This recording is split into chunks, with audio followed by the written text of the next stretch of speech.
Morning, dear students. Welcome to the maths class. I am Monica Sadana, your maths teacher working in DAV Police Public School. Today we are going to start a new topic, that is median and centroid of a triangle. So today first of all we'll clear the concept of median. Median क्या है? Suppose आपके पास कोई भी triangle given है किसी भी shape का. So what is median? It is the line segment that joins a vertex to the midpoint of the opposite side. वो एक लाइन सेगमेंट है जो एक वर्टेक्स को ज्वाइन कर रहा है किसके साथ, मिड पॉइंट के साथ ऑपोजिट साइड. सपोज जैसे मैंने ए वर्टेक्स लिया, ए वर्टेक्स से मैंने लाइन सेगमेंट स्टार्ट किया, कहाँ ज्वाइन करेगा ये, ऑपोजिट साइड के मिड पॉइंट पे.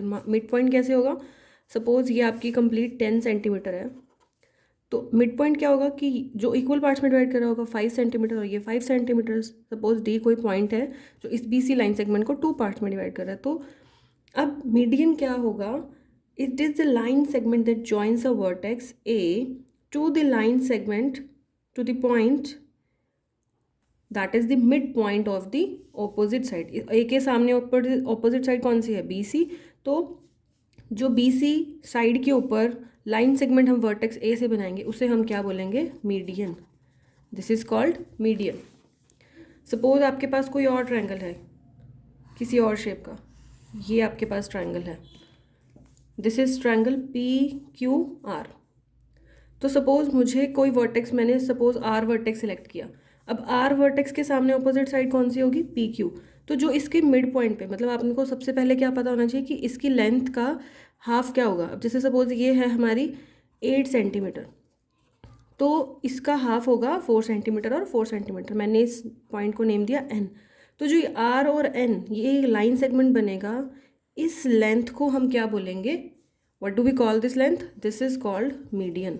सो in any triangle if you draw a line segments from one vertex to the opposite side of the mid point, opposite side आपने choose की और फिर उसका क्या लेना है, मिड पॉइंट, तो इस लाइन सेगमेंट को हम क्या बोलते हैं, मीडियन. अब हम मीडियन के बारे में थोड़ा सा और डिस्कस करेंगे कि इसकी क्या प्रॉपर्टीज़ हैं.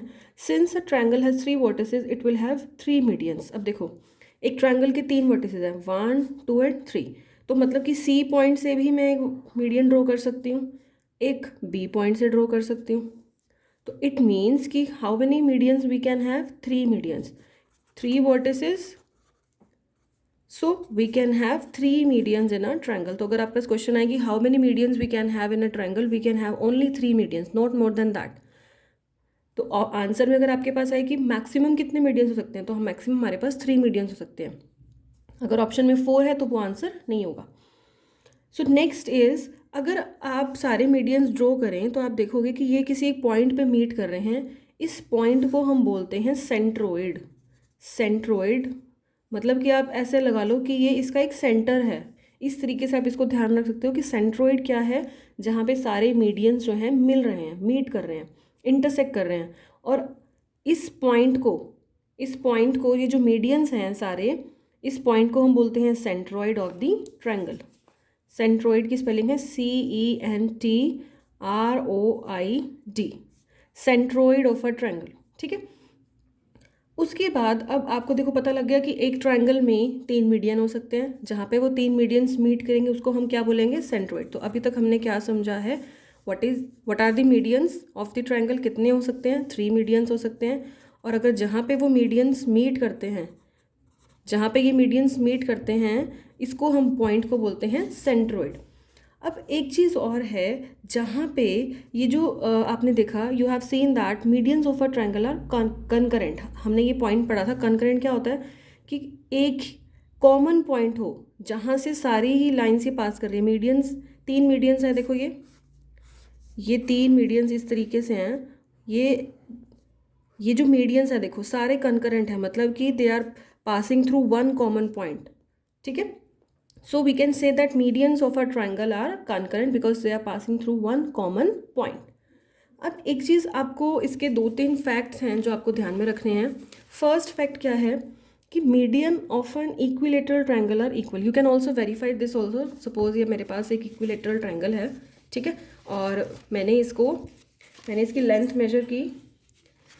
The length of this line segment is, you can see the length of this line segment is around 21.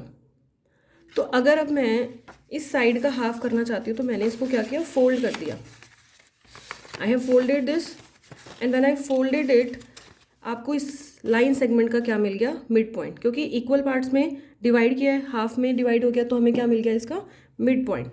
तो अगर आप इसकी अब लेंथ मेजर करो तो देखो जहाँ पे ये जो इसकी मिड पॉइंट है, ये है इसका मिड पॉइंट.